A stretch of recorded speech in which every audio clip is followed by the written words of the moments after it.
Buonasera.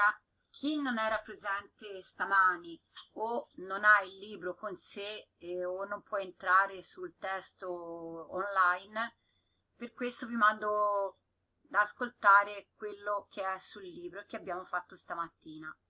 Unit 5. Getting Around. Page 60. Exercise 1. Listen and repeat. Restaurant. Theatre. Church. Bank. Hospital.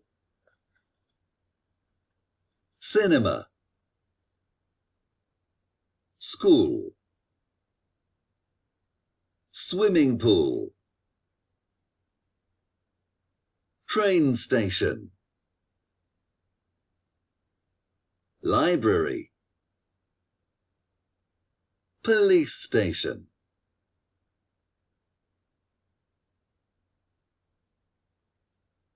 Bene, allora ora invece vi farò ascoltare il dialogo che dovete ascoltare almeno 2 o 3 volte e poi provate a leggere.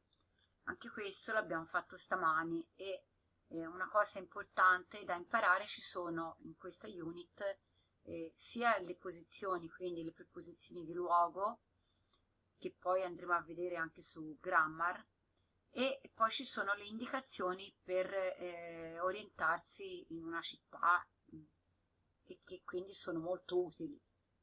Ascoltate anche questo. Pages 60 and 61. Exercise 2. Listen, read and repeat. Then find Marta's house on the map. A pizza at Marta's house. Marta, Harry, Sam and Jan are at the park. Marta asks them for a real Italian pizza at her house for tomorrow evening. Hey, what about a pizza at my house tomorrow evening?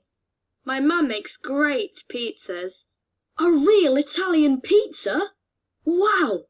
Where do you live? I live at 6 Hebden Lane. I don't know that road. How do we get there? Well, look. Go along Main Street, past the park, and take the second on the right. Then go straight on. My house is the third on the left. Okay, second on the right, then straight on. Okay, great.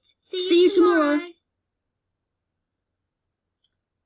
Bene, poi dopo aver fatto l'ascolto, stamattina abbiamo fatto anche questo esercizio qua, quindi abbiamo completato queste parole.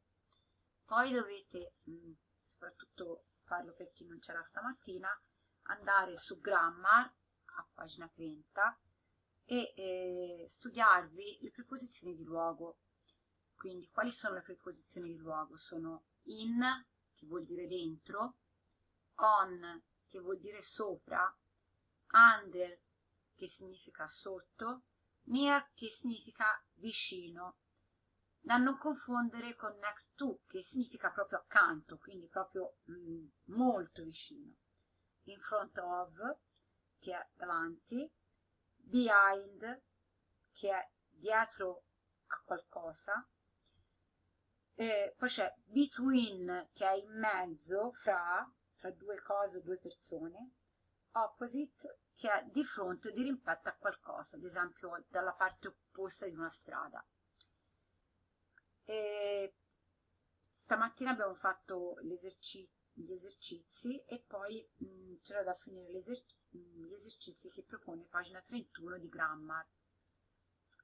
Questo è quello che abbiamo fatto stamattina. Ora poi metterò anche la spiegazione di quello che abbiamo fatto a matematica.